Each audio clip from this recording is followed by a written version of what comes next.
America में permanent residency यानी green card पाने का सफर एक मैराथन की तरह है और फॉर्म I-485 उस दौड़ का आखिरी और सबसे अहम पड़ाव होता है। इसे टेक्निकल लैंग्वेज में एडजस्टमेंट ऑफ स्टेटस यानी AOS कहा जाता है, जिसका सीधा मतलब है अपने टेम्पररी वीजा स्टेटस को बदलकर ग्रीन कार्ड होल्डर बनना।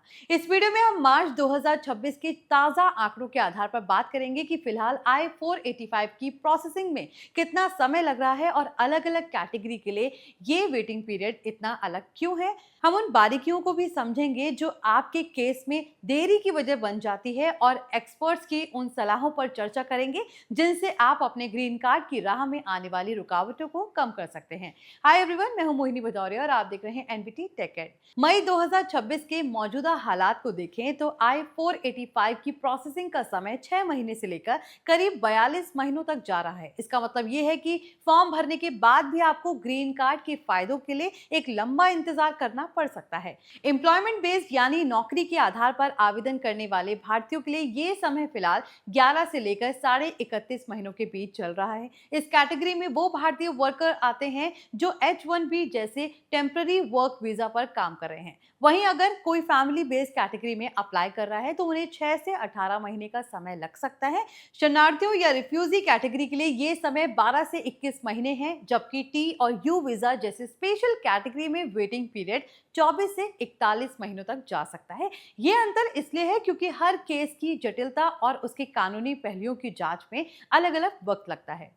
अब ये समझना बहुत जरूरी है कि आखिर एम्प्लॉयमेंट बेस्ड मामलों में इतना ज्यादा समय क्यों लगता है। इमिग्रेशन एक्सपर्ट्स के मुताबिक I-485 कोई साधारण फॉर्म नहीं है। जब कोई अधिकारी आपके केस की फाइल खोलता है तो उसे आपके पुराने I-140 पिटीशन की दोबारा जांच करनी पड़ती है। वो ये देखते हैं क्या आप अभी भी उस ग्रीन कार्ड के हकदार हैं और क्या आपकी नौकरी का स्टेटस वैसा ही है जैसे आवेदन के समय था। सबसे अहम बात यह है कि USCIS आपकी ग्रीन कार्ड को तब तक मंजूरी नहीं दे सकता जब तक आपका प्रायोरिटी डेट वीजा बुलेटिन के फाइनल एक्शन डेट स्टार्ट के हिसाब से करंट ना हो जाए।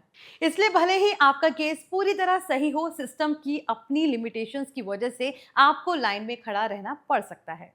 समय में देरी के पीछे कुछ अन्य बाहरी कारण भी होते हैं। इनमें सबसे बड़ी वजह है USCIS सेंटर्स पर काम का बोझ। कई बार किसी खास सेंटर पर आवेदनों की संख्या अचानक बहुत बढ़ जाती है, जिससे वहां के अफसरों के लिए हर फाइल को जल्दी निपटाना मुश्किल हो जाता है। इसके अलावा अगर आपने फॉर्म भरते वक्त कोई जानकारी अधूरी छोड़ी है या दूसरे डॉक्यूमेंट साथ में नहीं लेकर आए हैं तो USCIS आपको रिक्वेस्ट फॉर एविडेंस यानी RFE भेज सकता है। एक बार RFE जारी होने का मतलब है कि आपके केस की घड़ी वही रुक गई है। जब तक आप एडिशनल डॉक्यूमेंट जमा नहीं करते और अधिकारी उन्हें दोबारा चेक नहीं कर लेता, आपका केस आगे नहीं बढ़ेगा, जिससे अक्सर कई महीनों की फालतू देरी हो जाती है। एक भारतीय प्रोफेशनल के तौर पर आप कुछ सावधानियां बरतकर इस देरी को कम करने की कोशिश कर सकते हैं।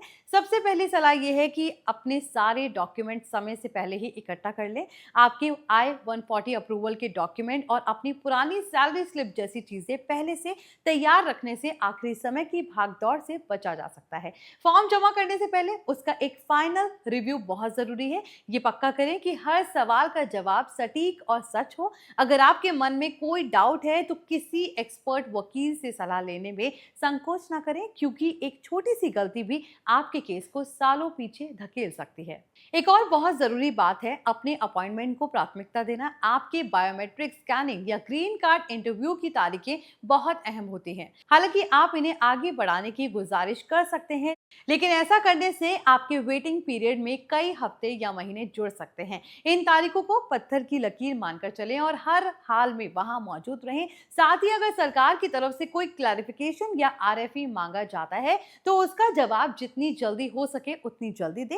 इन रिक्वेस्ट की एक सख्त टाइमलाइन लिमिट होती है और आपकी तरफ से हुई जरा सी देरी आपके परमानेंट रेजिडेंस बनने के रास्ते को और लंबा कर सकती है। एंड में ये याद जरूर रखें कि I-485 दाखिल करने के बाद आप अपने मौजूदा नॉन इमिग्रेंट स्टेटस जैसे कि H-1B पर काम जारी रख सकते हैं। अगर आपका स्टेटस ऐसा है कि आपका वीजा खत्म होने वाला है तो आप एम्प्लॉयमेंट ऑथराइजेशन डॉक्यूमेंट यानी EAD के लिए भी अप्लाई कर सकते हैं।